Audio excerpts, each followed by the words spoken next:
네, 또 다음 소식 전해주시죠. 우리 업비트에서 내부 관계자의 충격적인 발언이 나왔다고요? 어떤 사건이 뭐죠 이게? 사실 이 사건을 보고 저는 충격이 아니라 굉장히 많이 좀 허탈했습니다. 네.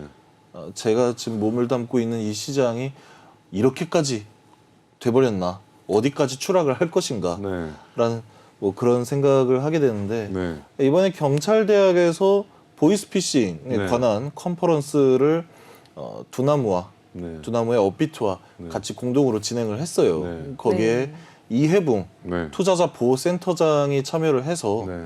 뭐 이렇게 얘기를 하는 와중에 이 얘기는 꼭 하고 싶었다 네. 라면서 이 보이스피싱을 당하지 않는 방법이 있다. 네. 사람이 되는 것, 네. 물고기들이나 이 보이스피싱에 걸려드는 네. 거다라는 발언을 한 거예요. 그게 무슨 뜻이에요? 구체적으로 그러니까 굉장히 충격적인 발언인 것 같아요. 보이스피싱을 당하는 사람은 사람도 아니다라고 표현을 한 거죠. 본인이 보이스피싱을 안 당해보다 보니까 이렇게 너무 영혼 없는 대답을 한 건가요? 왜 이런? 영혼 없는 대답이라고 하기에는 네. 이 이해붕 투자자 보호장이 투자자 보호센터장이 이 얘기는 꼭 하고 싶었다라고까지 얘기를 했어요. 그러니까 저는 앞뒤 맥락을 못 들은 상태에서 이 말만 들으니까 잘 예. 이해가 안 가는데 왜 한 거죠? 앞뒤 전후 상황이 어떤 상황이었어요? 일단은 이제 이 센터장 역할이 투자자를 네. 보호하는 역할이고 보이스피싱을 근절하는 역할이다 보니까 네. 이 부분에 대해서 뭐 자기 나름대로 어떤 직업적 사명감이 분명히 있었을 거예요. 네. 그리고 네. 뭐 농담 차원에서 얘기를 했겠죠. 다만 이 농담을 한 그 주제 자체가 굉장히 부적절했다라고 네. 그렇게 생각을 할 수 있는 사안인 겁니다. 제 주변에 뭐 저희 아들도 보이스피싱에 당해봤고 예. 제 주변에 보이스피싱 당한 사람들이 많은데 요즘은 정말 기교와 테크닉이 날로 발전하거든요. 예. 뭐 단순히 뭐 누가 뭐 감금됐다 이런 식으로 해서 돈을 보내는 차원이 아니더라고요. 그렇죠. 정말 그 안에 악성 스파이웨어를 다 심어놓고 정말 과학적으로 이제 보이스피싱이 되는데 적어도 업비트의 투자자 보호센터장으로 계신 분이라면 예. 이런 정말 날이 갈수록 험난한 이 보이스피싱 범죄의 이 사건의 그 심각성을 더 잘 알 텐데 그렇죠. 이렇게 사람이 아니다라고 얘기하는 건 그럼 정작 본인은 뭐 신이란 얘기인가요? 아니면 아니 특히 이 보이스피싱 같은 경우에 그 기법이나 수법이 날이 갈수록 네. 뭐 고도화가 되고 네, 또 발전하고 진흥화가 기승하죠. 되고 있어요. 네. 그러한 수법에 당한 케이스가 아니다 하더라도 네. 그런 케이스가 아니다 하더라도 투자자 보호센터장으로 있는 사람이 할 소린가 저게. 네. 네. 그럼 그 어떠한 경우에라도 그 모든 케이스에 대해서 이 보이스피싱을 근절해야 되는 게 저 사람의 역할, 일 아닙니까? 네. 네. 근데 그런 위치에 있는 센터장이 보이스피싱 당하면 사람이 아니다. 네. 저 해당 내용이 뭐 뉴스에도 엄청 많이 등장을 했어요. 네. 한 다음 날 정도 됐을 때 다 삭제됐습니다. 어떻게 삭제를 했겠습니까? 우리 투자자 보호센터장 조남이 이해붕 씨인데 예. 네. 그야말로 투자자들은 이 멘붕이 됐겠네요. 네, 그 과거에도 그 박상기 법무부 장관의 발언 때문에 소위 말하는 이 업계에서 박상기의 난이라고 얘기할 정도로 예. 큰 또 하나의 그 유행이 됐었는데 그때 박상기 법무부 장관이 어떤 말을 했었죠? 뭐 간단히 얘기를 해서 당시 법무부 장관이 이 비트코인이 네. 지금 기준으로는 굉장히 뭐 낮은 가격이긴 하지만 네.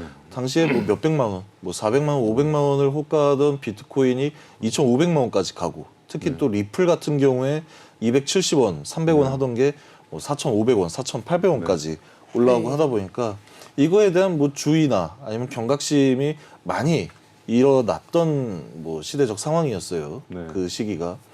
이때 박상기 전 법무부 장관이 거래소 폐쇄하겠다. 네. 갑자기 한 얘기입니다. 네. 갑자기 기자회견 열고 등장을 해서 거래소 뭐 폐쇄할 수도 있다. 그러니까 이 시장 투자하는 데 있어서 조심해야 된다라고 얘기를 했는데 네. 이때 당시에 그 관계 부처에 있는 사람들, 뭐 정책연구원이라든지 아니면 뭐 기타 부서의 어떤 이 가상자산과 관련된 그런 뭐 업무를 담당하는 부서도 있었겠죠. 놀래서 먼저 발표를 했습니다. 네.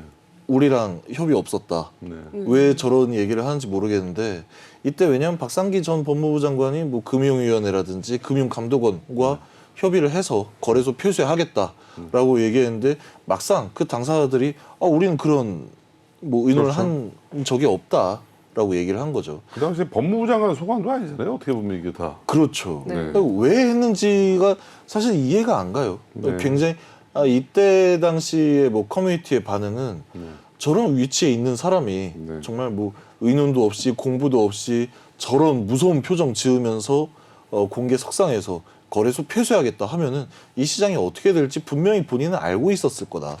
그럼에도 불구하고 저런 소리를 서슴없이 했다라는 것은 뭐 투자자를 무시하는 것뿐만이 아니라 뭐 자격이 없다. 자질 논란이 많이 좀 일어났던 사안이었죠.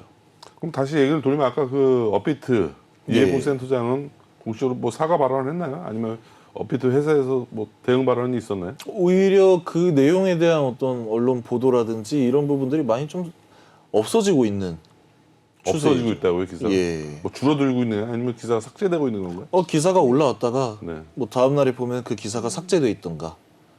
덮으려고 하는 심지어 상황인 그 것 같네요. 가상자산 전문 커뮤니티 코인판 같은 경우에도 네. 해당 사안이 언급이 됐었어요. 네.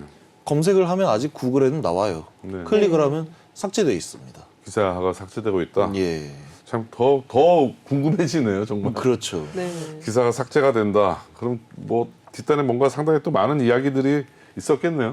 그러니까 이러한 경우에 있어서 좀 고위 뭐 공직에 있는 사람들이라든지 아니면 업비트 내에서도 투자자 보호 센터장이라고 한다면 그래도 굉장히 좀 높은 위치에 있는 분일 겁니다. 특히 이 이해붕 센터장이 금융위원회 네. 출신 인사예요. 네. 이런 사람이 좀 어떤 중요한 중책을 맡고 임무를 뭐 수행을 할 때에는 좀 제발 생각 좀 하고 얘기를 했으면 좋겠다라는 네. 생각입니다. 왜냐하면 이건 뭐 저 자신 있게 얘기를 할 수가 있어요. 저 생각 없이 발언한 거다. 네. 네. 참 그 웅변은 은이요, 침묵은 금이란 말이 있는데 예.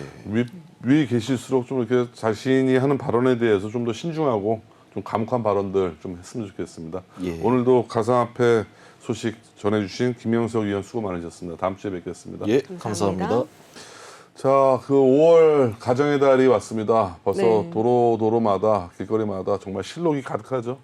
네, 꽃도 만발하고 네. 또 이동하는 이제 네. 차량도 많아지고 또 어제 어린날이었었는데 오늘부터 계속 또 연휴 징검다리 연휴로 네. 해서 어디 놀러 가시는 분들이 많으시더라고요. 그렇습니다. 예, 이번 한금 연휴 여러분들도 나들이 계획 잘 세우시고요. 저희는 또 다음 주에 뵙도록 하겠습니다. 수고 많으셨습니다. 감사합니다. 네.